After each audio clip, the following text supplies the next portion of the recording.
आज मैं आई हूँ रेखा भाभी के यहाँ पर और चूरू के अंदर, और मेरे नेक्स्ट शूट में इन्होंने की है मेरी बहुत सारी हेल्प और सारी अरेंजमेंट्स है वो मेरी एक चुटकियों में पूरी कर दी है। अरे तू तो मेरी खास फ्रेंड है, हो नहीं सकता कैसे।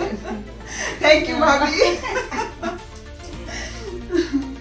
हेलो एवरीवन, कैसे हैं आप सब लोग। मैंने आज बच्चों के टिफिन में सुबह सुबह बना दिए हैं ब्रेड पकोड़े और आलू की पकौड़ी, जिसे खाकर बच्चे हो जाएंगे एकदम से खुश, क्योंकि आपको तो पता ही है बच्चों को यही सब कुछ पसंद होता है।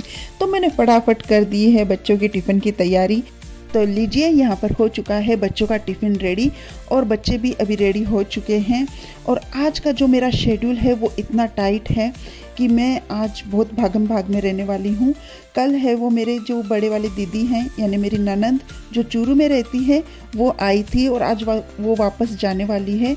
तो मुझे मिल गया है उनका साथ और आज मैं उनके साथ में चूरू जाऊंगी और मैं अपने कुछ काम निपटाने जा रही हूँ, क्योंकि हमारा एक डांस शूट वहाँ पर होने वाला था जो कि मुझे अभी डिले करना पड़ेगा। उसका रीज़न मैं आपको बताऊंगी कि मुझे वो डांस शूट क्यों डिले करना पड़ रहा है। और उसकी जगह हम करने वाले हैं अभी वुमेंस डे स्पेशल कुछ, तो हमारा शूट वुमेंस डे स्पेशल होगा। तो अभी मैं आ गई हूँ किचन में और आज हमारा स्पेशल जो खाने में है वो है तरिये की सब्जी, जो कि राजस्थान में जो तरिये होते हैं, आप क्या बोलते हैं, ककड़ी बोलेंगे, तो ककड़ी की सब्जी। तो इसको आज हम बनाएंगे राजस्थानी स्पेशल, यानी कि दही देकर जो बनती है ककड़ी की स्पेशल हलवाई स्टाइल में। तो आज हम वो बनाएंगे, इसलिए बुलाया है उन्होंने आलू भाई जी को।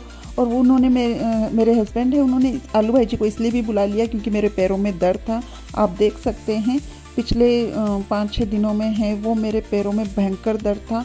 मेरे पैरों में फिसलने से मोच आ गई थी और बहुत ज़्यादा स्वेलिंग हो गई थी पैरों में, और मुझे दवा लेनी पड़ी और पैरों पर है वो पट्टा लगाना पड़ा। तो अभी थोड़ा सा दर्द तो कम है, लेकिन अभी मुझे डांस करने से थोड़ा मना किया है, इसलिए हमने प्रैक्टिस रोक दी है।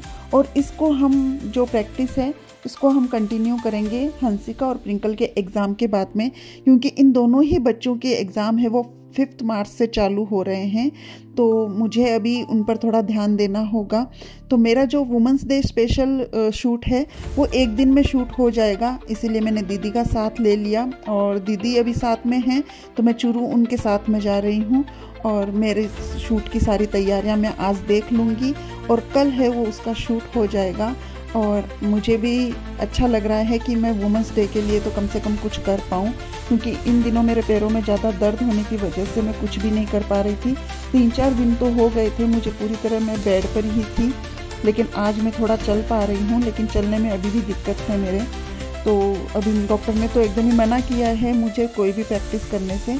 तो अभी बच्चों की भी एग्ज़ाम है, तो मैं पहले उन पर ध्यान दूँगी और उसके बाद में है वो मैं अपने डांस की वापस प्रैक्टिस चालू करके हम उस जो डांस है हमारा वो हम होली और बच्चों के एग्ज़ाम के बाद में शूट करेंगे।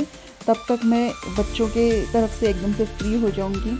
और मेरा जो पैर है जिसमें मोच आई हुई है वो भी ठीक हो जाएगा।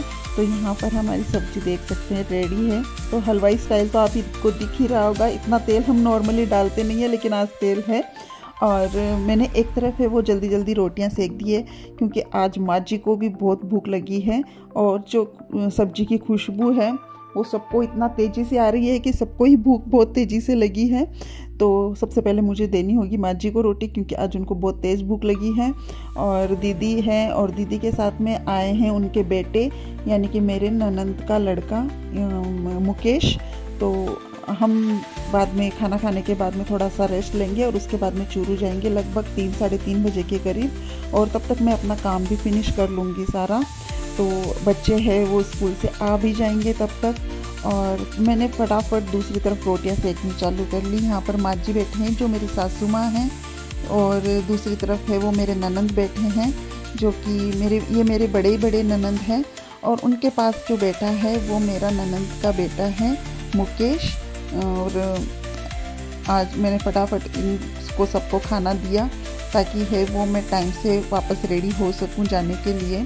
और लो भाई, तो हम और दीदी टाइम से निकल गए थे। लगभग हम 3-3:30 बजे फतेहपुर से निकल चुके थे और दीदी तो अपने घर की तरफ गई और मैं आ गई यहाँ पर। जो कि मुझे जहाँ से जानकारी मिली थी कि मुझे वहाँ पर सारे कॉस्ट्यूम मिल जाएंगे। हम वहाँ पर गए थे लेकिन मुझे वहाँ पर मेरी मनपसंद कॉस्ट्यूम नहीं मिली। इसकी वजह से फिर मुझे समझ में नहीं आ रहा था कि मैं क्या करूँ और कहाँ जाऊँ। तभी मुझे याद आई रेखा भाभी की और मैंने झट से उनको लगा लिया कॉल और मैंने उनको पूछा, भाभी मुझे ऐसी ऐसी प्रॉब्लम है और मुझे कॉस्ट्यूम चाहिए और कल मेरा शूट है। तो उन्होंने बोला टेंशन क्यों लेती है, मैं हूँ ना, तू मेरे पास आ जा। हेलो आज मैं आई हूँ रेखा भाभी के यहाँ पर और चूरू के अंदर, और मेरे नेक्स्ट शूट में इन्होंने की है मेरी बहुत सारी हेल्प और सारी अरेंजमेंट्स है वो मेरी एक चुटकियों में पूरी कर दी है। अरे तू तो मेरी खास फ्रेंड है, हो नहीं सकता कैसे। थैंक यू भाभी। तो अभी हम मज़ा ले रहे हैं चाय का और साथ में हम कुछ बातें भी डिस्कस कर रहे हैं। और भाभी ने मेरे को पूछा कि तुम्हारी स्क्रिप्ट क्या है, कैसे तुम शूट करने वाली हो, ज़रा मुझे भी बताओ। तो मेरा एकदम अचानक से ये सडन प्रोग्राम बना था क्योंकि मेरे पैर में मोच आने की वजह से मेरा जो उससे पहले का जो प्रोग्राम था डांस का वो तो एकदम से ही कैंसिल हो गया था, क्योंकि मेरे पैर में जब तक पूरी तरह से आराम नहीं आएगा तब तक मैं नेक्स्ट शूट नहीं कर पाऊँगी। लेकिन अभी 8 तारीख को ही वुमेंस डे है तो मुझे ये शूट लेना बहुत ज़रूरी था। उसके साथ में ही बच्चों के स्कूल से 5 मार्च का एनुअल एग्ज़ाम का टाइम टेबल आ चुका था, साथ में उनके स्कूल से डेली प्रोजेक्ट्स आ रहे थे। तो मैं अपने आप को इतना बिज़ी कर गई थी कि मुझे वो सब चीज़ें समझ में ही नहीं आई कि मैं कैसे इन सब चीज़ों को मैनेज करूं। लेकिन आज मेरे पैर में उतना दर्द नहीं हो रहा था तो मैंने सोचा दीदी भी आए हुए हैं यानी कि मेरी ननंद, और मेरा पैर भी आज थोड़ा ठीक है तो कम से कम मैं ये शूट वाला काम तो आज करके ही आती हूँ। तो मैं आज उनके साथ चूरू आ गई और मैंने यहाँ पर आके जब देखा कि मेरा शायद ये काम आज नहीं हो पाएगा और मुझे वापस ऐसे ही लौटना पड़ेगा, तभी ऊपर वाले ने दिया मेरा साथ और मुझे याद आ गई भाभी की, और भाभी ने मेरे सारे काम एकदम से चुटकियों में पूरे कर दिए। थैंक यू भाभी, थैंक यू सो मच। एक बार फिर से मैं आपको वीडियो के थ्रू थैंक यू बोलना चाहूँगी। आपके साथ मिलके बहुत अच्छा लगा, आपसे बातें करके बहुत अच्छा लगा, और कुछ एस्ट्रोलॉजिकल जो डिस्कशन हम दोनों के बीच में होता है ना उसमें मज़ा आ जाता है। वाकई में आपकी बातें भी मुझे मतलब थोड़ा सा नॉलेजेबल लगती है, और साथ में ही मैं आपसे कुछ अपनी बातें भी शेयर करती हूँ, डिस्कस करती हूँ। तो मुझे काफ़ी अच्छा लगता है कि मेरी जैसी वाइब वाला मुझे कोई मिल जाए तो बैठकर चाय पीने का और बातें करने का मज़ा ही कुछ और हो। तो भाभी से बातें करके मुझे बहुत अच्छा लगता है, और भाभी मुझे एक तरीके से अपने फ्रेंड की तरह ही रखती है, एकदम से फ्रेंडली बिहेव करती है मेरे साथ में। और जैसे ही उन्होंने मेरे को फ़ोन उठाया तो मुझे सीधा उन्होंने एक ही बात पूछी, आ गई क्या तू? मुझे नहीं समझ में आया कि उनको कैसे पता चला कि मैं चूरू में ही आई हूँ, तो पता नहीं, लेकिन फिर भी उन्होंने सीधा मुझे यही सवाल पूछा।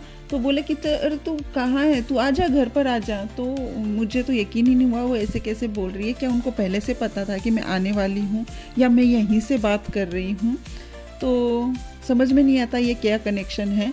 और उन्होंने सीधा मुझे अपने पास बुला लिया और मुझे अपनी प्रॉब्लम पूछी, और चुटकियों में मेरी सारी प्रॉब्लम सॉल्व भी हो गई। फिर हमने बैठ के आराम से चाय पी, और बातों में हमें अंदर पता ही नहीं चला कि बाहर दिन कब ढल गया।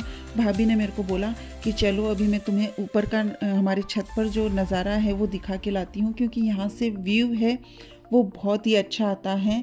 तो हमारी चाय हमने पी चुके थे और भाभी अब मेरे को ले जा रहे हैं अपने छत पर।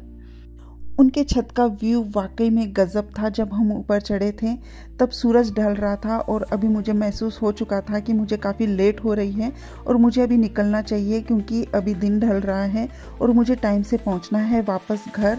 तो मैं भाभी को वही बोल रही थी कि अभी मुझे इजाज़त दो भाभी, अपनी बातें तो कभी ख़त्म नहीं होगी और हम फिर कल मिलेंगे अपने शूट पर। तो अभी मैं उनसे विदा ले रही हूँ यहाँ पर, और मैं फिर मिलूँगी आपको एक नए व्लॉग के साथ में। तब तक के लिए मैं आपसे लेती हूँ अलविदा। मेरा आज का व्लॉग आपको कैसा लगा? क्या आपको भी मेरे नए शूट का जो हम करने जा रहे हैं उस वीडियो का इंतज़ार है? अगर है तो प्लीज़ कमेंट करके ज़रूर बताइएगा। हम फिर मिलेंगे एक नए व्लॉग के साथ में, तब तक के लिए बाय बाय।